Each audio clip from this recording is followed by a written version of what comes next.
안녕하세요, 여러분. 오늘은 문법 의면되다를 함께 공부해 볼게요. 의면되다는 이렇게 하면 돼요. 이 방법이면 충분해요. 라는 뜻이에요. 먼저 이 그림을 볼게요. 두 사람이 서로 인사를 하고 있어요. 친해지고 싶을 때는 먼저 인사하면 돼요. 이렇게 방법을 말할 때 의면되다를 사용해요. 먼저 인사하면 돼요. 다른 예문도 같이 볼게요. 서로 관심을 갖고 이야기를 잘 들어주면 돼요. 공감해주고 같이 고민해주면 돼요. 인사를 잘하고 예의를 지키면 돼요. 의견을 솔직하게 말하고 양보하면 돼요. 모두 이렇게 하면 돼요 라는 뜻이에요. 이 그림을 볼게요. 한 사람이 말하고 다른 사람이 잘 듣고 있어요. 상대방이 말할 때는 잘 듣고 끄덕여 주면 돼요. 이렇게 하면 관계가 좋아져요. 이 그림에서는 친구가 힘들어 보여요.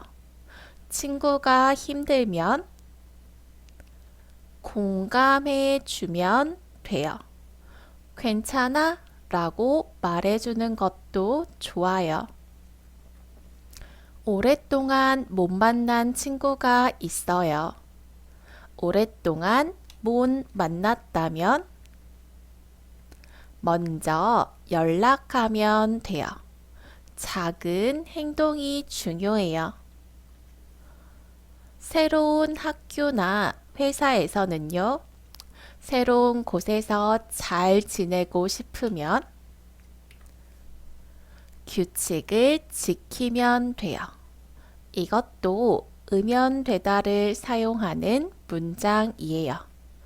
이제 문형을 정리해 볼까요? 동사나 형용사 뒤에 의면되다, 면되다를 붙이면 돼요. 받침이 있으면 의면되다, 같다, 같으면 돼요. 끊다, 끊으면 돼요.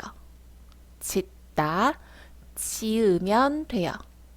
걷다, 걸으면 돼요. 가깝다, 가까우면 돼요. 받침이 없으면 면 돼요. 지키다, 지키면 돼요. 사귀다, 사귀면 돼요.